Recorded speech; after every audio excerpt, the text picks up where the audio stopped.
तो कल कहाँ पे थे हम? चलो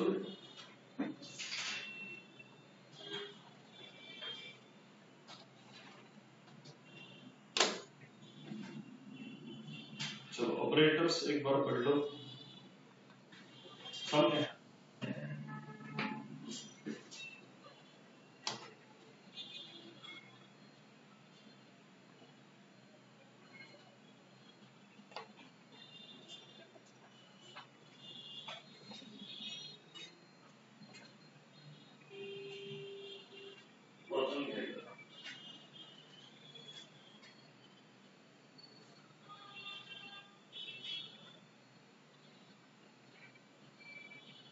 सब ऑपरेटर्स है total, they belong to C as it is copy pasted in CPP.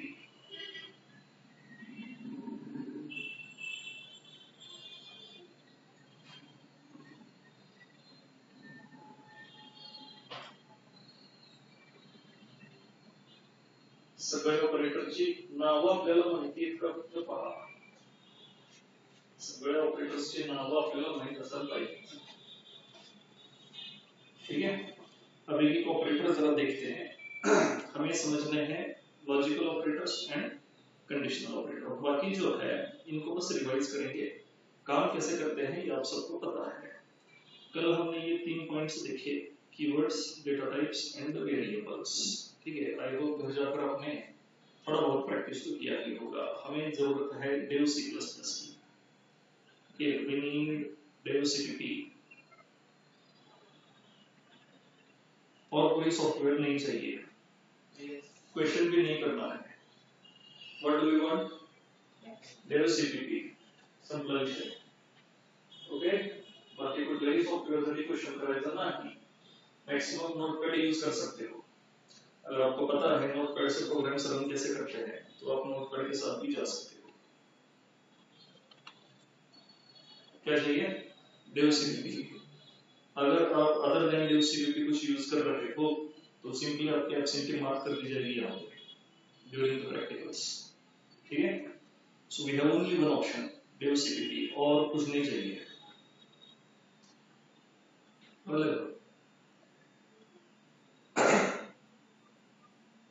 चलो ठीक है, अब ये ऑपरेटर्स पढ़ने से पहले थोड़ा इनपुट आउटपुट के साथ फेमिलियर हो जाते हैं इन C++। ओके, इनपुट आउटपुट के साथ फेमिलियर हो जाते हैं और फिर कुछ प्रोग्राम्स भी करके देखेंगे जो C++ में। ये CPP वाले प्रोग्राम्स रन करने कैसे है। ठीक है, अब CPP वाले प्रोग्राम्स करने के लिए एक टेम्पलेट है जो हमें अभी रट्टा मार देना है। ठीक है, जैसे हमने C में एक टेम्पलेट रट्टा मारा था। कौन सा टेम्पलेट हमने C में रट्टा मारा था? hash include stdio.h। ओके, तो यहाँ पे हमें चाहिए hash include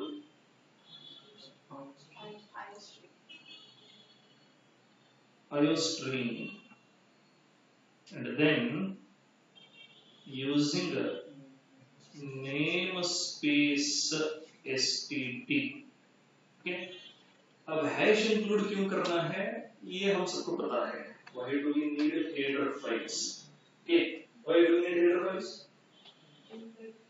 इनबिल्ट कुछ चीजें होती है जो हमें यूज करनी होती है और ये इनबिल्ट चीजें यूज करने के लिए हेडर फाइल्स की जरूरत होती है। हर चीज का ये डिक्लेरेशन होता है। इनबिल्ट फंक्शंस हो, वेरिएबल्स हो, उनका भी एक डिक्लेरेशन होता है और वो डिक्लेरेशन कंपाइलर को मिलना जरूरी है। तो जो इनबिल्ट चीजें हैं उनके डिक्लेरेशंस हेडर फाइल्स में रखे जाते हैं, तो वो हेडर फाइल्स हमें इंक्लूड करनी होती है। जैसे कि iostream का मतलब है input output stream. Okay, input output stream, तो ये जो इनपुट आउटपुट वाला काम हम करने वाले हैं C++ में, उसके लिए हमें iostream की जरूरत है। अब C++ में क्लासिफिकेशन की एक और लेवल जो है वो ऐड कर दी गई है। C में सिर्फ हेडर फाइल तक की बात होती थी, हेडर फाइल्स रहेंगी, उसके अंदर फंक्शंस रहेंगे, फिर वो फंक्शंस हम यूज करेंगे। यहाँ हेडर फाइल्स है और हेडर फाइल्स जो है वो नेम स्पेस से भी कनेक्टेड है। So we have name spaces के अंदर कुछ क्लासेस रहेंगे, क्लासेस के अंदर फिर आपके फंक्शंस रहेंगे। ओके, तो इसलिए ये जो आईओ स्ट्रीम या फिर और भी कई सारी हेडर फाइल्स आप यूज करने वाले हो उनके लिए ये एक नेम स्पेस से स्टडी आपको इंक्लूड करना है। तो ये नेम स्पेस सबसे एंड में एक छोटा सा पॉइंट रहेगा, देखेंगे वहां पे। ठीक है, तो अभी बस इसका रट्टा मार लेना है कि hash include IO stream using the name space std, और फिर जैसे सी में था इंट मेन, वही हमें नीचे कंटिन्यू करना है। Okay, int main then opening bracket, ये नीचे सबसे एंड में कौन रहेगा, return 0 and then closing bracket. और फिर हमें जो कोड करना है वो कोड हमें ये जो बीच में ब्लॉक हमने छोड़ा हुआ है इसमें हमें अपना कोड लिखना है अभी तो। ठीक है, आगे जाके फिर फंक्शंस वगैरह सब कुछ इंट्रोड्यूस होगा सी प्लस प्लस में भी। अभी जो है ये वाला पार्ट हमें रट्टा मार देना है। एवरीथिंग इज सेम, बस ऊपर की दो लाइंस चेंज हुई। जहां stdio.h था वहां कौन आया, आईओ स्ट्रीम। डॉट एच नहीं होता, डॉट एच पहले था बट अब dot H C plus plus ने हटा दिया। अब जो है बस name of the header file is enough. Okay, but some header files also belong to C, some header files belong to C. जैसे कि अगर आपको स्ट्रिंग वाले फंक्शन के साथ काम करना है तो आपको कौन से हेडर फाइल चाहिए, string.h। then to include string.h you have to write hash include string.h। Okay, ठीक है। अब इसके अंदर एक वेरिएबल डिक्लेयर कर लेते हैं। ठीक है, लेट्स डिक्लेयर वेरिएबल। अब ये करने से पहले let's go to the dev cpp directory.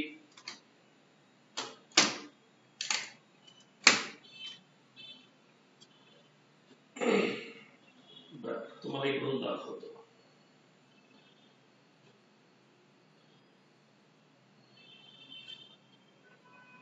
Installation के बाद ये वाला एक सिंबल दिखेगा आपको। ओके, डेस्कटॉप पे अगर आपने डेस्कटॉप वाला आइकन क्रिएट किया तो ये वाला एक सिंबल दिखेगा, बस डबल क्लिक कर देना है इसको। डबल क्लिक करोगे ये आपकी dev cpp वाली विंडो जो है ये ओपन हो जाएगी। ठीक है, dev cpp वाली विंडो जो है ये ओपन हो जाएगी। राइट, अब ओपन होने के बाद आपको सेम यही दिखेगा। राइट, ठीक है, दिख रहा है सबको। ये ऊपर dev cpp वाला वो टाइटल लिखा हुआ है, उसके साथ कुछ लेना देना है नहीं अपना। अब हमें एक न्यू फाइल ओपन करनी है इसमें। ठीक है, नवीन वाली लक्ष्य टैब ओपन हो। न्यू फाइल जो ओपन होगी वो फाइल मेन्यू में जाकर के आपको न्यू करना है। अब न्यू में दो ऑप्शन आ रहे हैं आपको, एक सोर्स फाइल और एक प्रोजेक्ट। हमें किसको चूज करना है, सोर्स फाइल। हमें प्रोजेक्ट के साथ नहीं जाना है, we want independent source file. ठीक है, बेटा कुछ लिखना नहीं है, बस देखते रहो। We want independent source file, तो इस पे क्लिक कर दिया तो एक सोर्स फाइल जो है यहाँ पे ओपन हो जाएगी। ठीक है, और ओपन होने के बाद ये कुछ दिखेगा नहीं, दैट विल बी ब्लैंक। हो सकता है ये जो स्क्रीन है आपकी व्हाइट कलर में हो, ये भी ब्लैक है, मैंने सेटिंग चेंज किए हुए हैं, आप भी कर सकते हो। राइट, तो ये जो विंडो है यहाँ पे क्रिएट हुई और ये ब्लैंक रहेगी, कंप्लीट ब्लैंक, कुछ होगा नहीं वहां पे। ठीक है, अब सबसे पहले हमें क्या करना है, ऊपर देखना है। इधर क्या लिखा हुआ है, अनटाइटल्ड, और ये स्क्वायर ब्रैकेट में स्टार दिया हुआ है। स्क्वायर ब्रैकेट में स्टार का मतलब है फाइल अभी तक सेव नहीं हुई, और अनटाइटल्ड का मतलब है आपने अपने फाइल को नाम भी नहीं दिया है, कोई एक्सटेंशन भी नहीं है। तो सबसे पहले हमें अपने फाइल को सेव कर देना है। ओके, अब सेव करने के लिए आप फाइल मेन्यू में जाकर के सेव वाला ऑप्शन चूज कर सकते हो, या फिर फॉर फास्टर ऑपरेशंस डायरेक्टली आपको शॉर्टकट्स पता होना जरूरी है। जैसे कि अभी हमने न्यू फाइल ओपन की, न्यू फाइल ओपन करने का शॉर्टकट है कंट्रोल एन, और सेव करने का शॉर्टकट है कंट्रोल एच। कंट्रोल एच करते ही एक डायलॉग बॉक्स आपको ओपन हो जाएगा। ठीक है, अब ये जो डायलॉग बॉक्स ओपन हुआ है यहाँ पे हमें अपनी टारगेट डायरेक्टरी चूज करनी है। डायरेक्टरी का मतलब होता है फोल्डर, हमें चूज करना है टारगेट फोल्डर। ठीक है, अब ये टारगेट फोल्डर कैसे चूज करेंगे, तो याद रखना अदर देन सी ड्राइव कोई भी चूज करो, सी ड्राइव पे नहीं जाना है। सी ड्राइव सिस्टम ड्राइव, और सिस्टम पे हमें अपना स्टफ स्टोर नहीं करना है। अगर आपकी मशीन में सिर्फ सी ड्राइव है और कोई ड्राइव नहीं है, then go to YouTube and please check how to make partitions in Windows and follow the process, make the partitions. कम से कम 50 GB वाला एक पार्टीशन अलग से निकालो जहां पे आप अपने ये प्रोग्राम्स जो है स्टोर करोगे। डेवसीपी वाले रहेंगे, या फिर आप कॉलेज में जब काम करोगे कभी कई वेबसाइट बनानी है, कहीं इक्लिप्स पे काम करना है, नेटबीन्स पे काम करना है, डेटाबेस के साथ काम करना है, वो ये जो बाकी अदर स्टफ है वो सब वहां 50 GB में स्टोर कर लो, राइट? तो वो पार्टीशन कर लो। अब चलते हैं यहाँ पे दिस पीसी।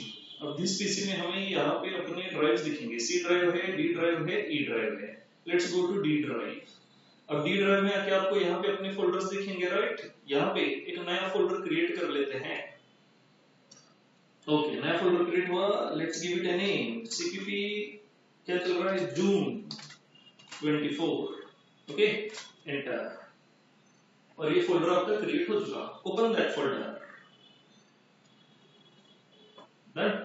ओपन करने के बाद अब यहां नीचे पूछ रहा है आपको फाइल नेम। अब हम गधों को आदत क्या होती है कि फाइल नेम दिया है अनटाइटल्ड 1, कोई बात नहीं, सीधा जाकर के सेव कर देना है and then the file name will be untitled1.cpp। File name will be untitled1.cpp। Screen पर शेयर के लिए ऑनलाइन वाले स्क्रीन दिसती करेगा।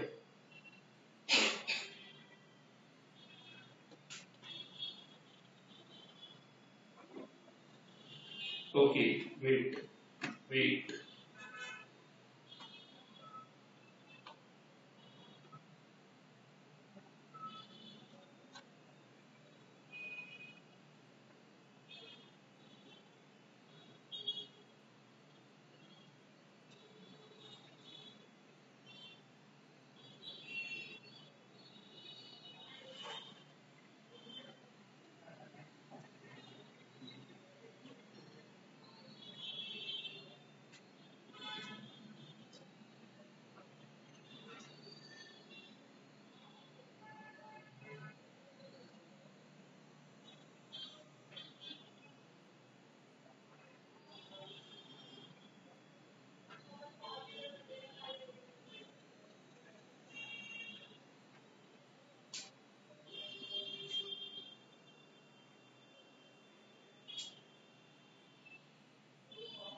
ओके, देखो अभी स्क्रीन विजिबल हो गई। ऑनलाइन वाली स्क्रीन विजिबल झाली का पहा।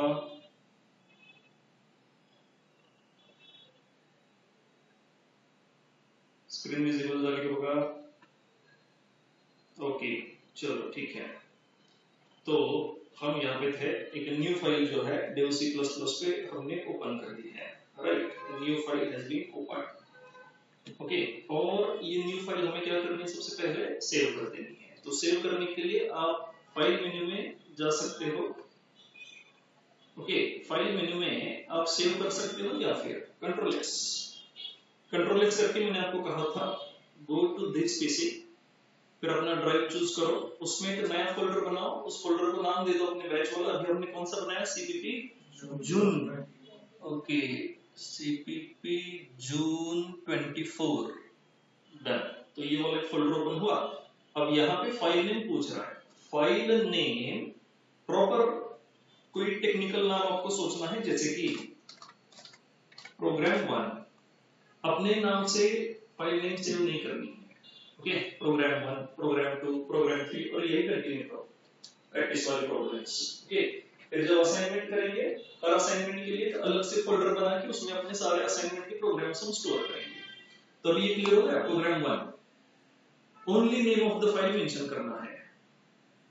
सी वाले प्रोग्राम्स के टाइम पे हम .c एक्सटेंशन भी देते थे, अब हमें .c एक्सटेंशन मेंशन नहीं करना है because dev cpp is by default given for C++, but it can work with C also। तो हमने C के लिए भी C यूज किया था, बट बाय डिफॉल्ट काम किसके साथ करना है, cpp के साथ। तो आपको यहाँ एक्सटेंशन देने की जरूरत नहीं है, बस एक रूल फॉलो करना।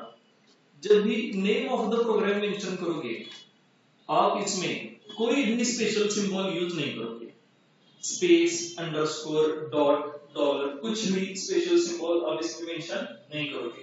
करोगे तो वो लेगा, वो आपको ना नहीं बोलेगा, डैश दो, डॉट दो, स्पेस दो, अंडरस्कोर दो, वो लेगा, वो ना नहीं बोलेगा।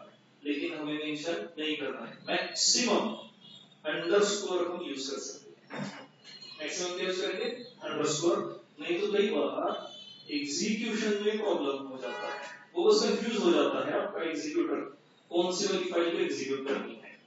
फिर कई बार ऐसा होता है कि लिखा एक प्रोग्राम है, रन कुछ और ही हो रहा है। सर मैंने प्रोग्राम 10 लिखा था लेकिन प्रोग्राम 9 ही रन हो रहा है, क्यों?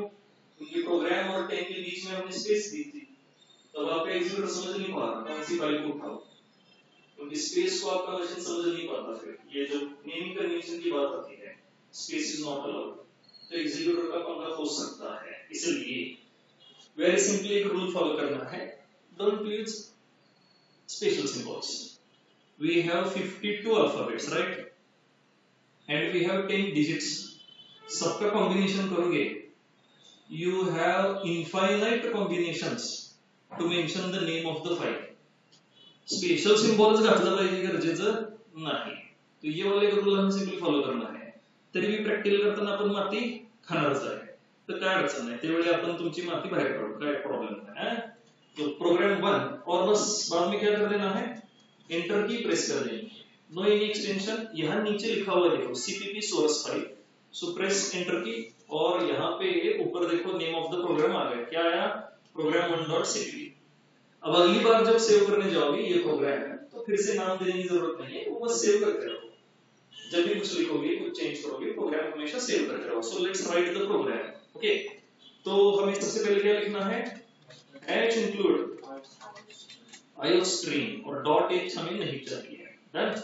And then using the namespace std, ठीक है। उसके बाद हमें चाहिए int main and then return 0। इसका रट्टा मार देना है, आपकी यही लिखना है। जब भी कोई प्रोग्राम करना है तो सबसे पहले यही लिखना है, रट्टा मार लो, हो गया, ठीक है, ओके। सो इंट मेन रिटर्न 0, ये अपना प्रोग्राम का टेम्पलेट जो है वो कंप्लीट हो गया। अब कुछ भी लिखने के बाद यहाँ पे देखो आपको ये स्क्वायर ब्रैकेट और स्टार दिखेगा, what does that mean, save नहीं हुआ अभी तक, तो हम इसको क्या कर लेते हैं, अभी सेव कर लेते हैं, कंट्रोल एस, और ये सेव हुआ। एक बार आपने नाम मेंशन किया, फिर बार बार नाम मेंशन करने की जरूरत नहीं होती उस प्रोग्राम की। दूसरा प्रोग्राम ओपन करोगे फिर आपको नाम देना पड़ेगा, राइट। ये क्लियर हो गया। Let's open new program now. और ये अब दूसरा प्रोग्राम किसलिए ओपन कर रहे हैं, क्योंकि वो जो फोल्डर बनाने वाली प्रोसेस होती है, कई बार बच्चे कंफ्यूज हो जाते हैं, हर प्रोग्राम के लिए फोल्डर कैसे बनाएंगे, फिर कितने सारे फोल्डर होंगे, हर प्रोग्राम के लिए फोल्डर बनाना है नहीं। अब उस न्यू फाइल ओपन करके आपको सेव करते रहना है। करंट डायरेक्टरी आपकी सेट हो चुकी है, क्या हुई करंट डायरेक्टरी सेट, cpp 24।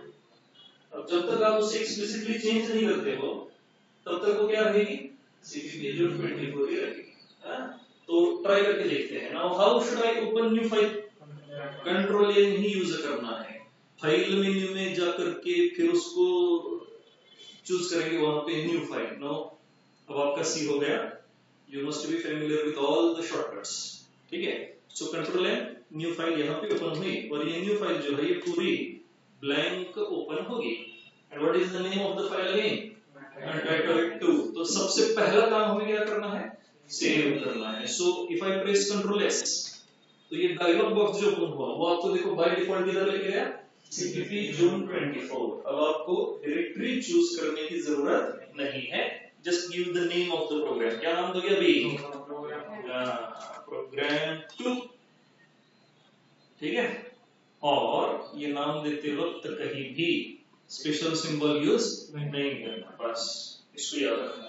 ये कुछ छोटे छोटे रूल्स हैं, क्यों इन्हें याद रखना है, हमें बस अननेसेसरी एरर्स अवॉइड करनी है। इसके वेरिएशन के साथ अगर टाइम स्पेंड करोगे तो टाइम वेस्ट होगा, समझ रहे हो? फिर कुछ बच्चे मुझे मैसेज करते हैं, सर अंडरस्कोर भी चलता है तुम्हें पता नहीं है, सर डैश भी चलता है आपको पता नहीं है। ओके कोई बात नहीं, आपको पता चल गया, फिर भी तुम्हें यूज नहीं करना है, समझ रहे हो नहीं? Right, okay. तो इसका नाम दिया हमने program 2। Should I mention extension? अगर एक्सटेंशन मेंशन करोगे .cpp, your file becomes program2.cpp.cpp। तो एक्सटेंशन मेंशन नहीं करना है, कोई जरूरत नहीं है, ओके। एंटर की प्रेस करो और आपका प्रोग्राम देखो सेव हो गया, program2.cpp। अब सबसे पहले क्या लिखना है ये आपको पता है, what should be the template we have to write in the program up to end of the course, last chapter तक सबसे पहले इसको मेंशन करना है, ये वाला टेम्पलेट, क्योंकि वो तो चाहिए हमें, उसके बिना काम नहीं होने वाला। उसके बाद जो चीजें जरूरी है वो हम मेंशन कर लेंगे, लेकिन वो सबसे पहले हमें चाहिए। क्लियर हुआ? Right, okay. तो अब प्रोग्राम जो है इसे यहाँ पे लिख लेते हैं। अब प्रोग्राम 2 जो है, चलो इसको क्लोज कर देते हैं, कंट्रोल W से आपका प्रोग्राम क्लोज हो जाएगा, ठीक है। डन। लिखने की जल्दबाजी मत करो, लेक्चर रिकॉर्डेड है, आपको मिल जाएगा, जब चाहो देख लो, अपने डाउट सॉल्व कर लो। सारे लेक्चर्स हम रिकॉर्ड नहीं करते हैं, ये बस जब तक एडमिशन नहीं हो रहा तब तक जितना मुझे पॉसिबल हो रहा है मैं रिकॉर्ड कर रहा हूँ, उसके बाद कुछ रिकॉर्ड नहीं होगा, ओके। ठीक है, तो इन मेन अब यहाँ पे हमें एक सिंपल सा हेलो वर्ल्ड प्रिंट करने वाला स्टेटमेंट लिखना है। तो सी में हमने यूज किया हुआ है printf hello world। Can I use it in CPP? Yes or no? No. Yes or no? Yes or no? Why not? पुढे बोल सर। अच्छा, ठीक है सर। अभी आओ। चलो ठीक है, तो ये बात एक समझो गधों, CPP is superset of C। नाम है उसका CPP। What is the full form? क्या है? C++। What does that mean? CPP is an extension given to C। extension given to C का मतलब क्या होता है? Everything in C is valid in CPP with some extra features। Okay, समझ रहे हो? With some extra features। तो ये कई बार देखो डायग्राम में आपने ऐसा कुछ देखा होगा।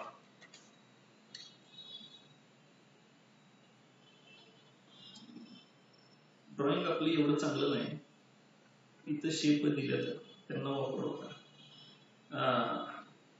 This is C and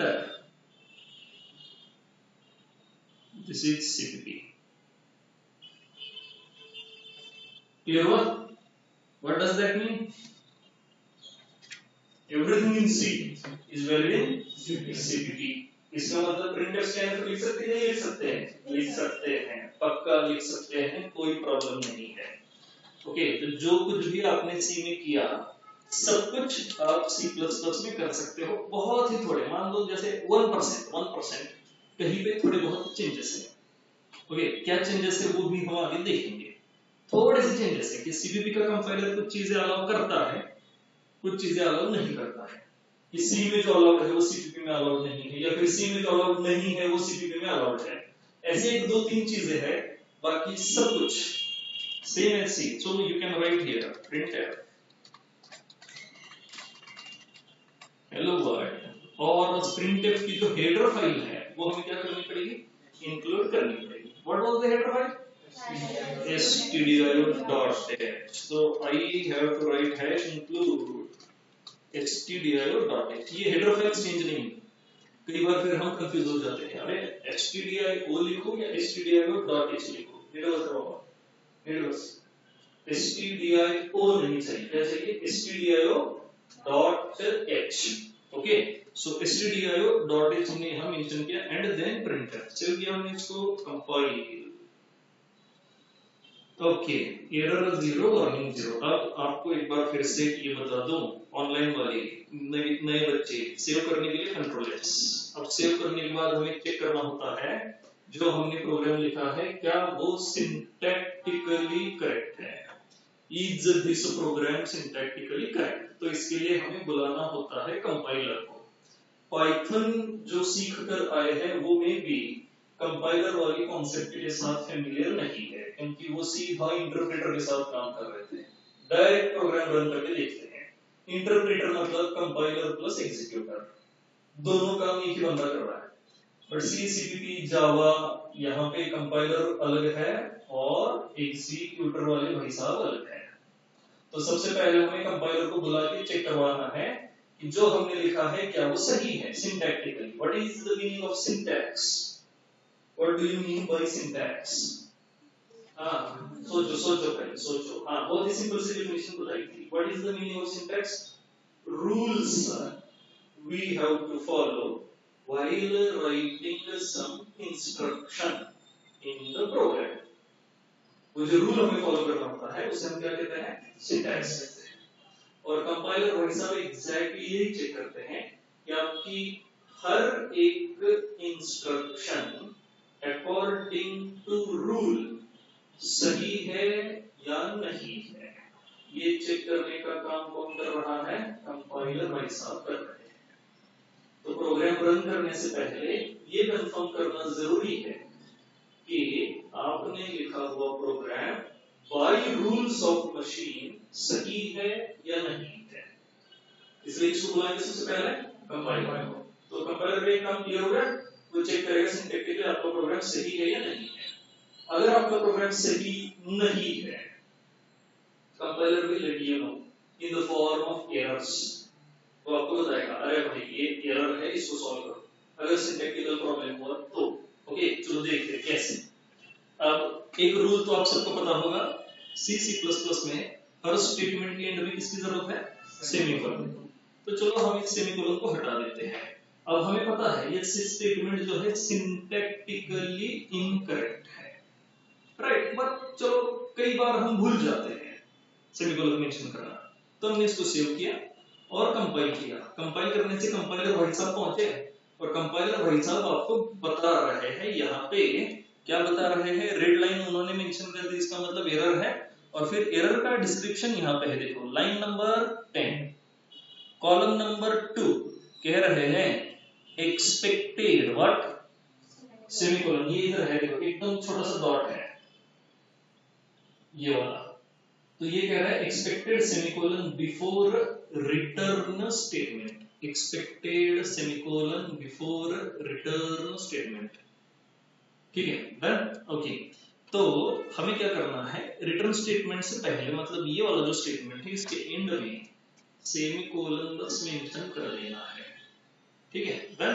okay, तो अब सेमीकोलन मेंशन किया, फिर से एक बार सेव करो। जब भी प्रोग्राम में कोई चेंज होगा you have to save it. अब सेव करने के बाद क्या करोगे? सबसे पहले बताओ। फिर से कंपाइलर वॉइस आपको बुला के कहेंगे भाई चेक करो, आप चेक करो, हमने एरर सॉल्व कर दी है, राइट। तो again let's call the compiler. How will you call the compiler? F9 is the shortcut की, या फिर आप यहाँ रन में इधर गया एग्जीक्यूट में जाकर के कंपाइल वाला ऑप्शन चूज कर सकते हो। इधर भी शॉर्टकट आपको दिया हुआ है F9। रन का शॉर्टकट है F10। बट रन के लिए हम तभी जाएंगे जब कंपाइलर हमें ग्रीन सिग्नल देगा। Okay, so let's call the compiler. और ये आ गया कंपाइलर का ग्रीन सिग्नल, कह रहा है क्या कहा? Errors 0, errors 0। ओके, अब कंपाइलर ने कहा भाई एरर 0 है, वार्निंग भी 0 है। तो कंपाइलर का दूसरा काम आप यहाँ पे समझोगे। पहला तो उसने आपको एरर दिखा दी। Now if your program is error free, compiler generates output file of compilation process. Compilation process जब कंप्लीट होगी तो उस कंपाइलेशन का एक रिजल्ट आपको मिलता है, and the result is output file of your program. Output file मतलब मशीन की भाषा में लिखी हुई file, we call it executable file, .exe वाली file. So what is the output of the compilation process? .exe file of your program. So there are two possible outputs of the compilation process. पहली या तो error हो सकती है, अगर error generate हुई तो .exe क्रिएट नहीं होती, and if your program is error free फिर क्या क्रिएट होगी, फिर .exe फाइल क्रिएट होगी, और .exe फाइल क्रिएट हुई मतलब you are ready to call who? Executor. You are ready to call executor.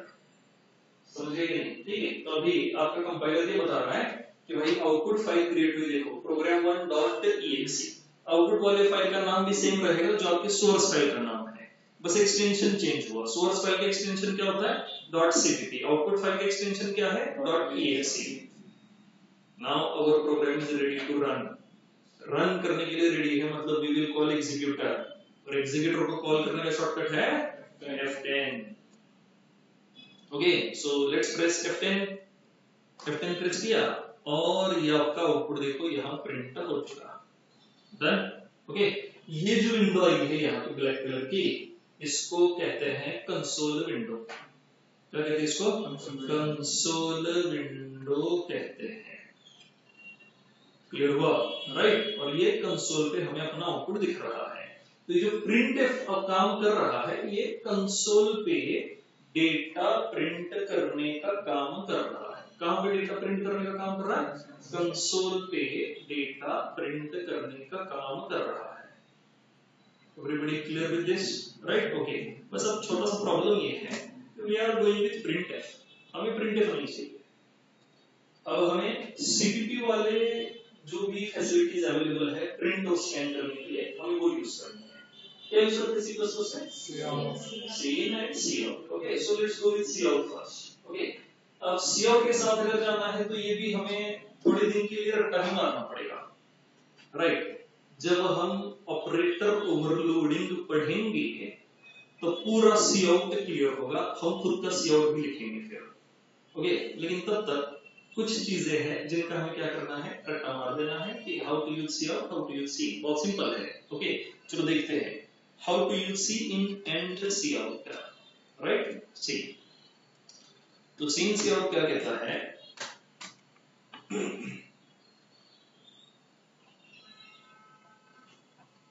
we use cout to print data on console or on file, to print data on console or on file। ये file handling C++ में भी होता है। Okay, तो cout जो है वो okay, file को हटा देते हैं। we use it to print data on console, इतना काफी है। कंसोल पे डेटा प्रिंट करने के लिए क्या यूज करेंगे? cout। Now how to use cout? हाँ, okay, how to use cout। अब cout यूज करने के लिए आपको cout के साथ एक लेफ्ट शिफ्ट ऑपरेटर यूज करना पड़ता है। cout के साथ क्या यूज करेंगे? Left shift operator. बट ये जो लेफ्ट शिफ्ट ऑपरेटर है इसका काम अलग है, और जब cout में जाता है ये अलग काम करना शुरू कर देता है। मतलब एक ही सिंबल बट काम अलग अलग कर रहा है। मतलब एक ही सिंबल को हमने दो अलग अलग काम दिया हुआ है। दो अलग अलग काम दिए मतलब हमने उसको ओवरलोड किया हुआ है। बेसिक काम क्या है उसका? Shifting, left shift right shift का शिफ्टिंग है ये। बट शिफ्टिंग हमने छोड़ दिया और उसे कहा अब प्रिंट का काम करो। मतलब एक ही इंसान को हमने दो अलग अलग काम दिए तो हमने उसको क्या कर दिया? ओवरलोड कर दिया। Very important concept of object oriented programming, overloading. अब ओवरलोडिंग में दो टाइप्स होते हैं, function overloading and operator overloading. ये जो है ये जाता है ऑपरेटर ओवरलोडिंग में। ये लेफ्ट शिफ्ट एक ऑपरेटर है, बेसिक काम है शिफ्टिंग, बट हमने दूसरा टर्म दिया कौन सा, प्रिंटिंग। तो हमने इधर किया ऑपरेटर ओवरलोडिंग, और ये जब ओवरलोड हो जाता है तो इस लेफ्ट शिफ्ट को कहा जाता है इंसर्शन ऑपरेटर। क्या कहा जाएगा इसको, इंसर्शन ऑपरेटर। कंक्लूजन, जब सी आउट के साथ लेफ्ट शिफ्ट यूज होगा we call left shift insertion operator. Why insertion operator वगैरह ये सब आगे जब हम सीन सी आउट पढ़ेंगे, फर्स्ट चैप्टर में सीन सी आउट पढ़ेंगे और खुद का cin C out operator overloading में इंप्लीमेंट करेंगे। तो सीन सी आउट थोड़ा डिटेल में फर्स्ट चैप्टर में होगा, तब ये सब देखेंगे, बफर वगैरह, इनपुट बफर, आउटपुट बफर, सब कुछ आएगा पिक्चर में। अभी उसकी जरूरत नहीं है, अभी बस क्या करना है, डेटा प्रिंट कर देना है बस। ओके, तो ये रहा सी आउट, और सी आउट के साथ ये जो हमने यहाँ इंप्लीमेंट किया इसे हम कहते हैं insertion operator. We call it what, insertion operator. Done, ठीक है। अब इसके आगे हमें एक सिंपल सा मैसेज देना है।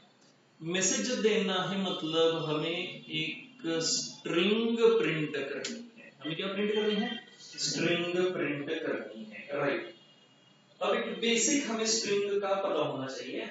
In C, in CPP and in Java also, we mention strings in double quotes. Yes, we mention strings in double quotes. C++ में भी हम अपने मैसेजेस या फिर अपनी स्ट्रिंग्स कैसे मेंशन करेंगे, डबल कोट में मेंशन करेंगे। ठीक है, ये कुछ बातें हमें याद रखनी है।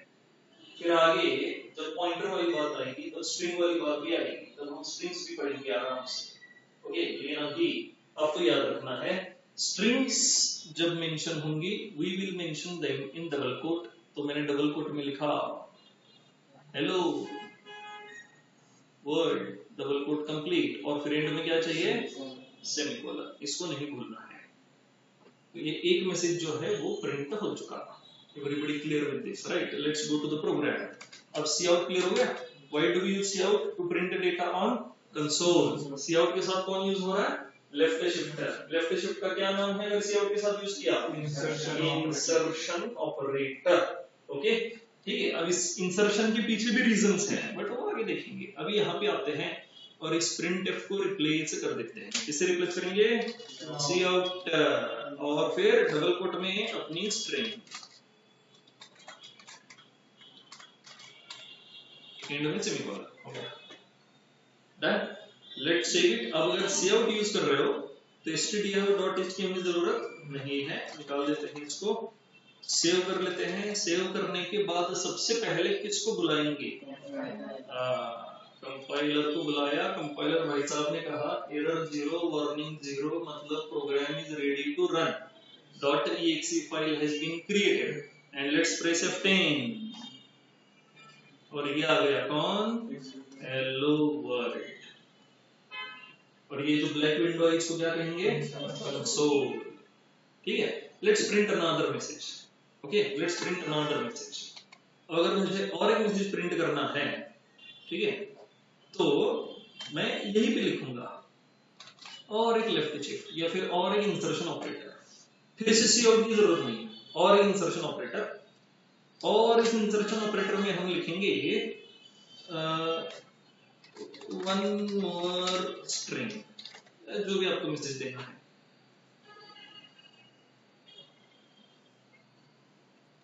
ठीक है, वन मोर स्ट्रिंग, राइट। अब इसको रन करके देखते हैं। सेव किया हमने इसको, कंपाइल एंड रन। ओके, क्या प्रिंट हुआ, hello world one more string. Clear हुआ? ऐसा कितनी बार कर सकते हैं, ये जो हमने 2 बार यूज किया ना इंसर्शन ऑपरेटर, कितनी बार यूज कर सकते हैं, ये नंबर ऑफ टाइम्स, ये नंबर ऑफ टाइम्स, जितने आपकी रिक्वायरमेंट उतनी बार यूज कर सकते हो। इसे कहते हैं कैस्केडिंग ऑफ इंसर्शन ऑपरेटर। क्या कहते हैं इसको, कैस्केडिंग। एक ही सी आउट के साथ मल्टीपल इंसर्शन ऑपरेटर्स यूज करना, वी कॉल इट कैस्केडिंग। आगे लिखेंगे हम, अभी बस याद रखो। ठीक है, now if I want to print one more message, what should I do? If I want to print one more message, what should I do? फिर से एक बार क्या करेंगे यहाँ पे इंसर्शन और फिर यहाँ जो भी आपके मैसेज है, ठीक है, अनदर मैसेज। ये स्पेस में इधर दे रहा हूं इसलिए मैसेज में प्रिंट हो रही है। अगर मैं स्पेस नहीं दूंगा तो पूरा मैसेज कंटिन्यूअस प्रिंट हो जाएगा। डन। तो मैंने इसको सेव कर लिया, कंपाइल किया, okay, error 010 and run it, और ये आ गया देखो, hello world, one more string another message. Done. ठीक है, तो ये जो हमने multiple times insertion operator use किया, इसे क्या कहते हैं? Cascading of insertion operator. अगर आपको अलग अलग वैल्यूज प्रिंट करनी है, अलग अलग मैसेजेस देने हैं, अलग अलग वेरिएबल्स प्रिंट करने हैं, वो विद द कैस्केडिंग, वो विद व्हाट? कैस्केडिंग। तो एक वेरिएबल लेते हैं, वेरिएबल विद वैल्यू असाइन करेंगे, उस वैल्यू को प्रिंट कर लेंगे इन सीआउट। चलो एक वेरिएबल डिक्लेयर कर लेते हैं। Do you remember variable? कल हमने बहुत कुछ देखा रिगार्डिंग टू वेरिएबल, उसको रिवाइज करते रहो। ओके, पता होना चाहिए, वैसे है बहुत सिंपल बट रिवाइज करते रहो। चलो ठीक है, तो यहाँ एक वेरिएबल डिक्लेयर कर लेते हैं। तो मैंने वेरिएबल लिखा int dollar number. Is it a correct variable name? No, dollar not allowed. Okay, चलो इसको हटा देते हैं। फिर मैंने लिखा int one number. Is it possible? No, digits not allowed in the beginning. Okay, फिर मैंने लिखा int number, not possible. Space is not allowed in between. Okay. If I write this into number, possible? Yes. If I write underscore, possible? Yes. If we write number one, possible? Yes. तो चलो inter number एक variable हमने ले लिया। अब variable लिया मतलब machine में, मेमोरी में क्या होगा बताओ? 4 बाइट की क्या क्रिएट हुई? मेमोरी क्रिएट हुई। यस, 4 बाइट की मेमोरी क्रिएट हुई, और उस 4 बाइट वाली मेमोरी को क्या नाम मिला? नंबर नाम मिला। और मेमोरी कितनी मिली? 4 बाइट्स। कहां पे मिली? We have 3 memories. Secondary storage होता है, रैम होता है, कैश मेमोरी होती है, प्रोसेसर वाली भी मेमोरी होती है। कहां मिली? रैम में। फिर जब फंक्शन आएगा तो रैम के अंदर का डिसीजन भी करेंगे। क्या क्या होता है उसमें? फिर stack frames, data section, keep section, text section. Okay, तो ये सब भी देखेंगे फंक्शन में, लेकिन अभी चलो काफी है। नंबर को रैम पे 4 बाइट्स मिले। Let's assign some value to number, और मैंने कहा number is equal to 10, same equal, number is equal to 10। तो नंबर वाले वेरिएबल में वैल्यू क्या स्टोर हुई? 10 वैल्यू स्टोर हो गई। Everybody clear with this, right? Done. तो अब हमें ये नंबर वाली वैल्यू जो है इसे प्रिंट कर देना है, ठीक है? तो यहाँ पे लिखेंगे डबल कोट में सबसे पहले अपना मैसेज आएगा। मैसेज देते हैं value of variable is equal to. अब ये डबल कोट के अंदर हमने जो कुछ भी लिखा हुआ है, ओके, उसे आपका executor just as a sequence of characters देखता है। डबल कोट के अंदर लिखे हुए किसी भी चीज को कोई भी मीनिंग नहीं होता एक्सेप्ट, कुछ एक्सेप्शन उसमें भी है। डबल कोट के अंदर लिखा है फिर भी एग्जीक्यूटर उसे इंटरप्रेट करता है। कौन कौन होता है? एस्केप सीक्वेंसेस और format specifiers. But format specifier की अब तो जरूरत है नहीं हमें, राइट? सी और जो है डायरेक्ट वेरिएबल के साथ काम करता है। It doesn't need any format specifier. बचा कौन पास? एस्केप सीक्वेंसेस, उसके पास आएंगे हम थोड़ी देर में। ओके, तो अब ये जो मैसेज है, मैसेज हमने सबसे पहले दिया, इधर दिया मैंने सेमीकोलन। अब अगर मैं सेव करके इसको रन कर दूं तो नंबर वेरिएबल की वैल्यू प्रिंट होगी कि नहीं होगी? नहीं होगी, क्योंकि हमने उसको प्रिंट वाले स्टेटमेंट में लिया ही नहीं कहीं पर, राइट? चलो देखो, कंपाइल किया हमने इसको and run. Okay, so value of variable equal to बात खत्म। तो मान लो मैंने इधर लिखा value of variable is equal to number. मुझे ये पता है कि वेरिएबल की वैल्यू अगर प्रिंट करनी है तो उस वेरिएबल का नाम मेंशन होना जरूरी है, ये मुझे पता है। तो मैंने वेरिएबल का नाम इधर मेंशन किया इक्वल टू नंबर करके। तो क्या ये नंबर वेरिएबल की वैल्यू प्रिंट करेगा? नहीं करेगा। डबल कोट में हमने जो कुछ भी लिखा हुआ है वो एज इट इज कहां पे जाके प्रिंट हो जाएगा? कंसोल पे जाकर के प्रिंट हो जाएगा। एज इट इज कंसोल पे जाकर के प्रिंट होगा। तो डबल कोट में हमने उधर जो जो कुछ भी लिखा है V से R तक एज इट इज कंसोल पे जाके प्रिंट होगा। अगर आप चाहते हो सेव इसको कंपाइल एंड रन और फिर value of variable equal to number जो है वो प्रिंट हो गया, बट नंबर प्रिंट होगा, उसकी वैल्यू प्रिंट नहीं होगी। हमें क्या करना है? इस नंबर वेरिएबल की वैल्यू प्रिंट कर देनी है। तो रूल बहुत सिंपल सा है, अगर काउट यूज करके किसी वेरिएबल की वैल्यू प्रिंट करनी है तो वो वेरिएबल आपको डबल कोट में मेंशन नहीं करना है, वो अदर देन वो outside the double quote mention करना है। ऐसे मेंशन करना है आउटसाइड द डबल कोट। अब मैंने नंबर इधर मेंशन किया, बट आपको ये भी समझना है अब काउट को प्रिंट करने के लिए दो अलग अलग वैल्यूज है। एक है आपकी स्ट्रिंग और दूसरा है वेरिएबल नंबर। तो इन दो अलग अलग वैल्यूज के बीच में इधर कौन होना चाहिए? इंसर्शन ऑपरेटर होना चाहिए। दो अलग अलग वैल्यूज के बीच में इंसर्शन ऑपरेटर होना चाहिए। अब इधर वैल्यू क्या मैसेज क्या प्रिंट होगा? Value of variable equal to, और इक्वल टू के बाद क्या प्रिंट होगा? 10 प्रिंट होगा। करेक्ट, इक्वल टू के बाद 10 प्रिंट होगा। ये हुआ सबको राइट? ठीक है, तो चलो एक बार इसको रन करके देखते हैं। We saved it, compile and run, और रन करके आया देखो value of variable is equal to 10। ठीक है, डन। अब और एक वेरिएबल ले लेते हैं। चलो हमने लिया char ch और ch को एक वैल्यू असाइन कर देते हैं।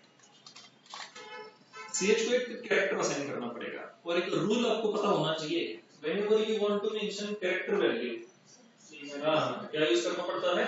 सिंगल कोट्स हमें यूज करने पड़ते हैं। ओके, तो सिंगल कोट हमने मेंशन किया और उसके अंदर आपका कैरेक्टर, चलो कैरेक्टर दिया हमने w, कोई भी दे सकते हो w, कोई भी अल्फाबेट, कोई भी सिंबल भी मेंशन कर सकते हो, कोई डिजिट भी मेंशन कर सकते हो, सब कुछ possible. Everything you type is character including space also. Backspace is also a character, it also has ASCII value.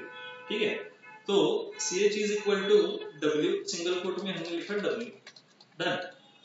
And then value of variable equal to number, number के साथ साथ मुझे ch की भी वैल्यू प्रिंट करनी है। What should I write? Tell मी।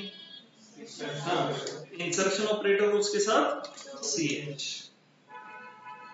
हाँ, message देना है तो डबल कोट देने पड़ेंगे, अभी मैंने नहीं दिया तो आउटपुट क्या होगा इमेजिन कर सकते हो। क्या रहेगा output? Value of variable equal to 10w, value of variable equal to 10w। Immediately 10 के बाद w प्रिंट होगा क्योंकि हमने बीच में कुछ दिया नहीं। ओके, तो चलो सेव कर लेते हैं इसको, कंपाइल किया and run. Okay, value of variable equal to 10w, clear हो सबको? ठीक है, तो ये सी आउट कैसे करना है ये वाली बात क्लियर हो गई है सबको? ठीक है, कुछ भी आपको सी आउट करना रहा, याद रखना दो अलग अलग वैल्यूज के बीच में इंसर्शन ऑपरेटर होना चाहिए। दो अलग अलग वैल्यूज के बीच में कौन चाहिए? इंसर्शन। इंसर्शन मतलब कौन सा ऑपरेटर? लेफ्ट से शिफ्ट वाला ऑपरेटर होना चाहिए। समझ गए? ठीक है, सी आउट कैसे यूज करना है क्लियर हो गया? ये वाला एक प्रोग्राम नोट करके रखो। और सी आउट के साथ जो लेफ्ट शिफ्ट यूज होता है उसे कहते हैं insertion operator. It is overloaded in CPP. ये वाली थ्योरी भी कहीं पे नोट कर लो आराम से। सी सी आउट की पूरी थ्योरी हमें लिखनी है फर्स्ट चैप्टर में, लेकिन अभी जो है थोड़ा सा बस फैमिलियर होना था हमें। ऑनलाइन वाले काही शंका असेल तर मेसेज करा बाबांना।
बोलते हैं सीपीयू में बॉयलर प्लेट कोड में रहता है, बॉयलर प्लेट में रहता है सीपीयू।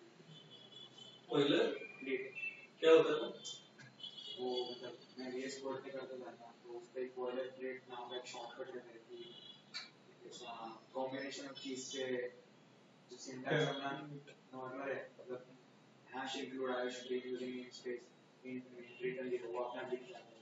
वही नहीं चाहिए ना मुझे, इसलिए कहा कि सीपीयू यूज करो। इसमें भी होता है बट हमें यूज नहीं करना है। वो आधा सीपीयू खत्म होने के बाद बताऊंगा फिर वो कैसे आता है आपका बॉयलर प्लेट। हाँ, इसको डिफॉल्ट टेम्पलेट कहते हैं, इसमें बताऊंगा।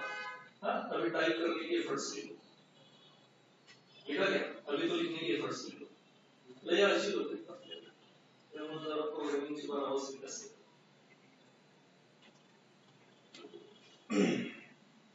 हे प्रोग्राम्स आम्ही नोटपॅड वर केले, पहिले तर नोटबुक मध्ये केले, देन नोटपॅड।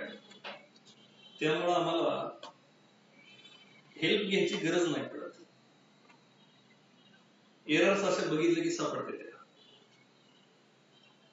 बघितले की डोकं खाऊन बसले तुमचे एरर सॉल्व्ह करायला, बघितले कळून जातं की एरर आहे। मग ते सीपीपी होते, डेव सीपीपी होते, बीएस मध्ये होते, जावा कुठे कशी एरर येते, 1 मिनिटापेक्षा जास्त वेळ लागत नाही तुमचे एरर सॉल्व करायला, क्योंकि हमने हेल्प नहीं ली कभी IDE से। अभी आप लोग IDE यूज कर रहे हो, VS कोड, इक्लिप्स। होता क्या है, जैसे ही आपने मिस्टेक करी नीचे रेड लाइन फ्लैग कर देता है, ओके ये नीचे का जैसे डॉट दिया सारे पॉसिबल सजेशंस को आपको दे देता है, okay these are the words you can mention here, other than this will generate error. फिर अपना दिमाग काम चलाओगे नहीं चलाओगे, हमेशा उसी पे डिपेंड करोगे। अच्छा डॉट देने के बाद क्या होता है, कंट्रोल स्पेस पे प्रेस करने के बाद क्या क्या सजेशंस आ रहे हो उसी में से चूज कर लेना है। सो अपना दिमाग चलने के लिए देयर इज नो स्पेस, क्योंकि वो अपना इंटेलिजेंस यूज कर रहा है और आप उसी के ऊपर डिपेंडेंट रहते हो। हम तो जावा के प्रोग्राम्स भी प्लेन और नोटपैड में करते हैं, ब्लैक एंड व्हाइट, वहां इंडेंटेशंस भी नहीं आते, वो भी टैब देकर देने पड़ते हैं। ये सब हम 10th चैप्टर पे करते रहते हैं। अभी जो बच्चे कर रहे हैं मैक्सिमम नोटपैड प्लस प्लस, वहां थोड़ा कलरफुल आ जाता है, ब्लैक व्हाइट जो चाहो कलर्स भी सेट कर सकते हो। मैं तो नोटपैड में किया था जब मैंने जावा पढ़ा था तकरीबन 15 साल पहले। चलो ठीक है, तो सी आउट क्लियर हो गया, राइट। अब हमें क्या सीखना है, C in, okay, how to scan numbers from user in CPP लिखवा दिया। नेक्स्ट पॉइंट क्या, हाउ टू स्कैन नंबर्स। ये बस हम इंट्रोडक्शन ले रहे हो, ये समझ रहे हो नहीं, सी इन सी आउट अभी पढ़ा नहीं हमने पूरा। आगे जब सीपीपी वाले चैप्टर्स अपने शुरू होंगे, सी इन सी आउट पहला पॉइंट रहेगा अपना जो पढ़ेंगे। अभी हम ये ऑपरेटर्स वगैरह सब देखने हैं, तो हमें बस C++ को देखना है। We don't want to go through printf and scan, इसलिए सी इन सी आउट के साथ जा रहे हैं।